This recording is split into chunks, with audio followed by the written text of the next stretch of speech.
Salut les amis et bienvenue chez Benji McFly. On va s'attaquer au Golden Starter Pack des cartes Super Dragon Ball Heroes. Ce pack a été distribué gratuitement au Japon aux enfants des écoles primaires. Pour ça, il suffisait qu'ils répondent à un petit questionnaire et en échange, ils avaient ce booster avec 7 cartes à l'intérieur et un mode d'emploi pour expliquer comment jouer avec ces 7 cartes sur une borne arcade.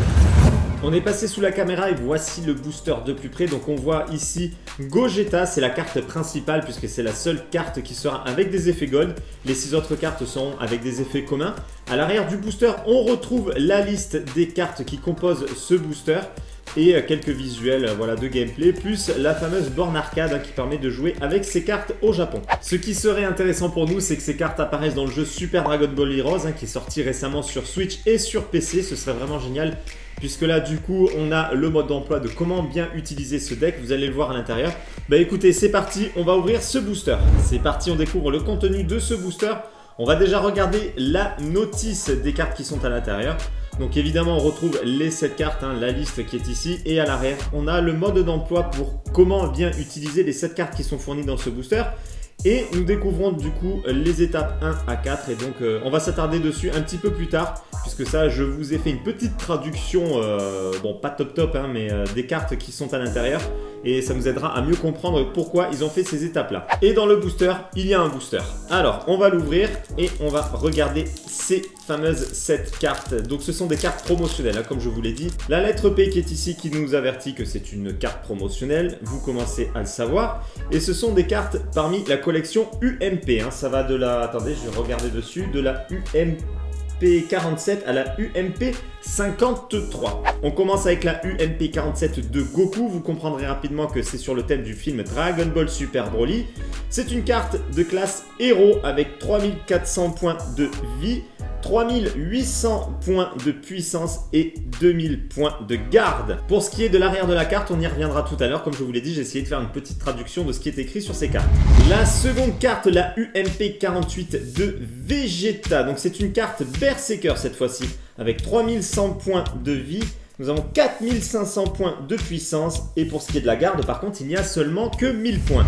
Ah, la plus belle carte du paquet, c'est la carte Gold de Gogeta. C'est une carte de classe héros et nous avons combien? Alors il y a 3000 points de vie, nous avons ensuite, c'est combien? 10 000 points de puissance, c'est énorme, c'est une super carte à jouer je pense. Nous avons ensuite, j'arrive pas trop à voir avec l'or, donc c'est 2000 points de garde. Donc ça, je pense que cette carte-là à jouer, elle doit être très très forte. On passe à Bardock, la UMP numéro 50. C'est une carte de classe élite avec 3200 points de vie, 3500 points de puissance et 1500 points de garde. Donc ici nous avons une carte avec mouvement, vous voyez il y a le petit logo ici, donc pour activer l'attaque il faut faire un mouvement circulaire sur la borne. C'est au tour de Freezer avec la UMP 51, c'est une carte élite avec 3500 points de vie, 4000 points de puissance et 1500 points de garde. Là nous avons une attaque qui s'active avec le signe en infini et il y a des affinités avec d'autres personnages. Donc on a l'affinité avec Broly et Paragus. La carte de Broly, la UMP 52, c'est une carte Berserker avec des affinités également, donc avec Freezer et Paragus, c'est logique. Donc nous avons 2200 points de vie, 7000 points d'attaque, c'est vraiment pas mal, et 1000 points de garde. Cette carte-là permet de faire une attaque en duo, on reconnaît le petit signe qui est ici. Et la 7ème carte, la dernière carte, la UMP 53 de Paragus, toujours avec des affinités, vous aurez compris, la logique veut que ce soit Freezer et Broly. Donc c'est une carte Berserker avec 3600 points de vie, 2600 points d'attaque et 1000 points de garde. Allez, on revient sur le mode d'emploi des 7 cartes et on va déjà regarder le premier round. On voit qu'il faut mettre en avant Goku, Gogeta, Bardock et Freezer. Ceux qui restent en zone de soutien, c'est tout simplement Vegeta, Broly et Paragus. Alors, Broly, Paragus, rien de particulier, mis à part qu'ils vont récupérer de l'endurance. Par contre, pour Vegeta, ce qui est intéressant, c'est qu'il réduit les dégâts de l'équipe de 40% pendant ce tour-là, s'il est en zone de soutien. Donc, très important, vous voyez, toutes les attaques qui vont être faites sur votre équipe, eh bien ça va être réduit de 40% pour ce premier round. Donc c'est utilisable une seule fois, on ne peut pas l'utiliser plusieurs fois, mais je pense que c'est judicieux de le faire dès le premier round comme ils l'ont expliqué ici. Pour le round numéro 2, on met toutes les cartes en avant, elles partent toutes au front. Donc nous avons tous les personnages qui vont pouvoir attaquer et ce qui est intéressant c'est que ça va déjà débloquer toutes les attaques spéciales de chaque personnage. Donc pour pouvoir avoir les attaques spéciales, vous savez, il faut qu'il y ait l'impact de charge qui soit gagné face à l'ennemi. Il y a donc les attaques spéciales qui se débloquent pendant ce tour numéro 2, mais ce n'est pas tout, il y a pas mal de choses qui vont se passer grâce à ces cartes en les mettant toutes de front. Alors on va commencer avec Paragus. Si vous êtes un attaquant et que le nombre de points de vie de votre équipe est inférieur à la moitié, annulation de l'attaque ennemie et contre-attaque. Donc ça c'est très bien puisque déjà on perd pas de vie, mais en plus on contre-attaque, donc ça fait perdre encore des points de vie à l'ennemi. Une seule contre-attaque peut être déclenchée par l'équipe. Donc voilà, ça arrive qu'une fois. On passe à Gogeta. S'il est attaquant au deuxième tour, il passera en mode G-Kamea Wave. Donc c'est le mouvement en G avec la carte. Vous savez, on fait un G avec la carte à l'écran. Donc là, ça débloque l'attaque. Au début de chaque tour, votre force de combat est en permanence à plus 2000. Donc Gogeta, on avait dit qu'il était à combien? Qu'il était déjà à 10 000. Donc il passe à 12 000 de puissance. C'est énorme.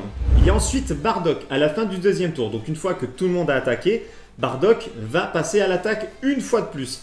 Bardock lance l'attaque ultime du point du dragon. Si l'action de carte mouvement en cercle, donc c'est voilà, avec la carte on fait le cercle sur l'écran, est correctement effectuée, la puissance passe de façon permanente à plus 4000. Là, une fois de plus, on gagne vraiment beaucoup de points d'attaque. Plus le mouvement en cercle est réussi, plus les dégâts causés par le point du dragon ultime seront importants.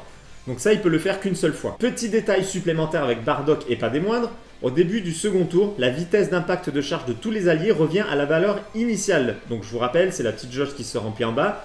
Donc si l'ennemi vous envoyez un malus qui l'a fait remplir super vite et que là vous avez du mal à viser, eh bien ça revient à sa vitesse de base. Donc ça c'est pas mal du tout. Ensuite Broly, donc si attaquant à la fin du second tour, activation de la double attaque avec un partenaire. Donc ça, Broly il est en carte Berserker, donc essayez de choisir un personnage Berserker, c'est toujours mieux. La probabilité d'impact miraculeux pour Broly et son partenaire est augmentée de manière permanente. Très bien ça aussi. On passe à Vegeta, si attaquant à la fin du deuxième tour, donc une fois de plus, tout le monde attaqué, et bien Vegeta lui aussi lance une attaque. Donc c'est pour vous dire que là franchement on laisse aucune chance à l'ennemi.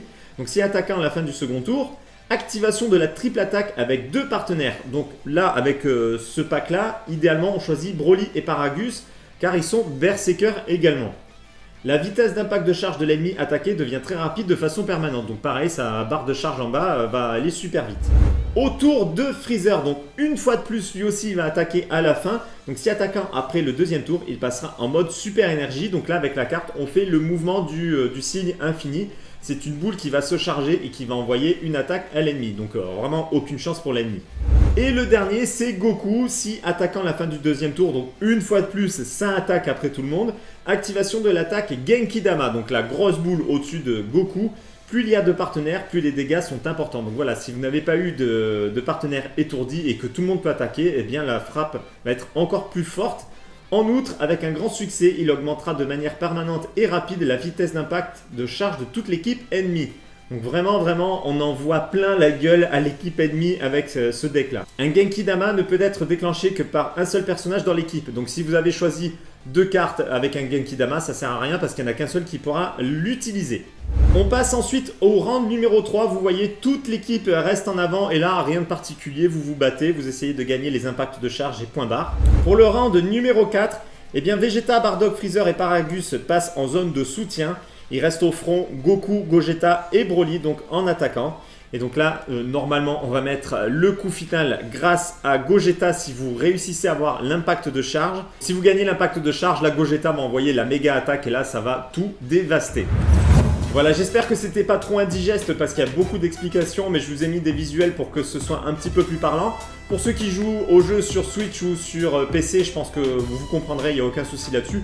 Pour ceux qui n'y jouent pas, bon, je pense que c'est un petit peu du charabia tout ça, mais pour le coup, je vous invite à jouer au jeu Super Dragon Ball Heroes qui est sorti sur Switch et PC. N'hésitez pas à dire ce que vous avez pensé de tout ça dans l'espace des commentaires. Comme d'habitude, vous le savez, on en discute ensemble. J'en profite une fois de plus pour remercier tous ceux qui me soutiennent sur Utip. Grâce à vous, j'arrive à avoir un petit peu de financement pour pouvoir investir dans ma chaîne YouTube et pour pouvoir vous faire des jolis petits unboxings. Pour ceux qui ne connaissent pas Utip, c'est pas compliqué, il suffit de venir sur le lien qui est dans la description et dans les commentaires en dessous de la vidéo.